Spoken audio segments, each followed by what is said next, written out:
team who went through. Did Southampton deserve to win that football match? Yes, I think so. Yeah, they were the most active. They were predictive. They pressed really good, who lead to the first goal, and they stepped back a little bit in second half because Arsenal just tried to play a little bit more. But overall, they were much more organized.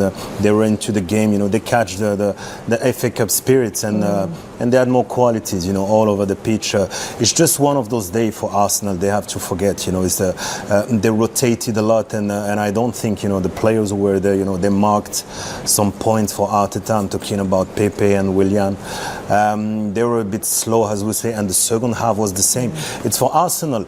If your first touch is poor, if when you combine you're poor, that means technically, if the final pass is not there, you can't go nowhere. There were only that chance, from Nketiah. So overall, today they must forget, and Southampton were the better team. They put the full strength, even though they're not far from Europa League and even Champions League. So it's good. That means they really cared about the FA Cup, and they deserve to win. Absolutely. Southampton certainly more clinical. It hasn't been the most enthralling encounter when it's decided by an own goal. Gabriel, who the last time he faced Southampton, in the Premier League, was sent off, and this own goal in the 24th minute. Yeah, they pressed really, really well. You can see they were very high up at the pitch, and Gabriel is a bit slow. It stood still, so that's why he has to be more aware and end up in a deflection. It's just the first half of Arsenal. Offensively they weren't there, but as well defensively, you have to be more concentrated. And yes, that's a game just to forget for Arsenal today. Then you had Saka and Lacazette. You saw that they will change a little bit the momentum, but no, it was the overall mindset of the team today, and. It's not like they were sleeping, because they tried, and sometimes they could bring the danger, but it's like that. You have to accept that the opposition were better, and that was not today. Well, Kyle Walker-Peters, the man celebrating that OG, but he could have conceded a penalty. There was question marks here, Didier, whether this was a handball. See, when the ball goes into the box, Kyle Walker-Peters lifting his arm up there. Let's have a look at the closer angle, battling with Saka in the box. Was this a penalty for you? With Pepe, apologies. Yes, he had to just to be quick, just to go behind the player and the ball, but you can see when there is a close range that he just closed his eyes, so he doesn't see nothing. He doesn't control his movement, but. It's you can see clearly that the handball is just not. It's you can see clearly that the handball is just not deliberate. There's no intention, of course, so it's quite clumsy. But for me, it wouldn't have been a handball, even though we can't see it clearly. Because there's no look, there's just the duels. Is he protecting himself from the knee? He's protecting himself as well. So, so I don't think they could have whistled. The big question is, we shouldn't be discussing this. VAR should have been discussing this. You had David Coote in the box in Stockley Park. Why didn't they go to VAR for this one? Because it was not. It was clumsy, not intentional, not deliberate. As I told you, his eyes were closed, so it's. There's no way intention just to touch it with the ball. It was just the duels as well. So the charge of Pepe just.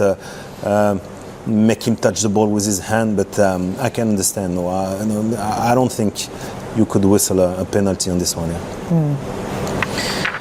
Well, Arsenal did make some changes. They brought on Partey for El Nene, they brought on Saka for Martinelli, and they seemed to brighten up. We had a few more chances from Arsenal in that second half. Did they look like scoring to you?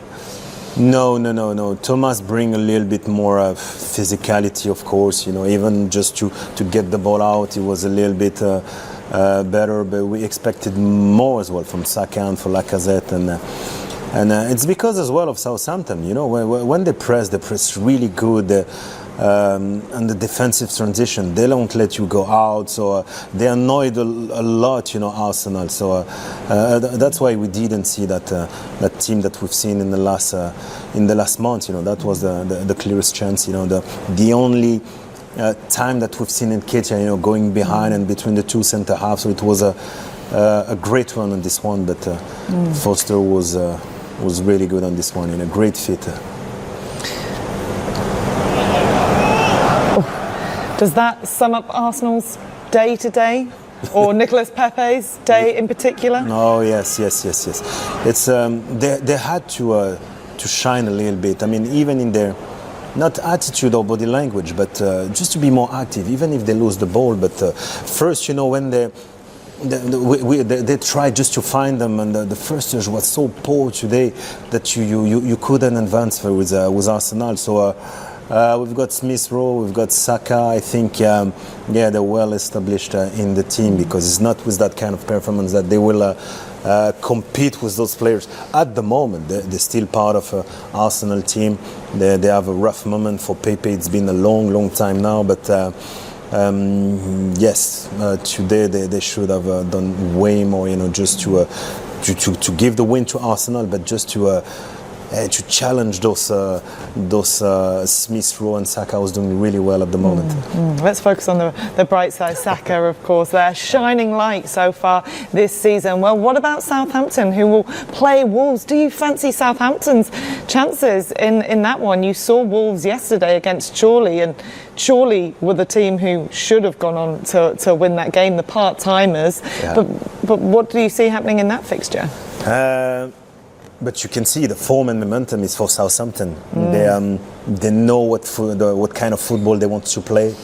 It's always forward thinking. We can see Wolves, they're really struggling at the moment because they don't score that much, and they're less solid than last year. Of course, Raul Jimenez is not there, but when I see the team of Southampton, they're really versatile. They attack with everybody, with the wingers. You can see the fullbacks all the time coming on. Walker Peters scored today, even if it was a deflection. So yes, they are the better team at the moment than Wolves. But this is FA Cup. You know, if they can wake up Wolves and have a better and consistent.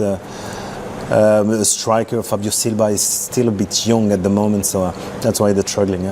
And what a goal though from Vitina, that 30-yard strike. That's got to be one of the goals of the competition so far. Okay, let's hear from the managers.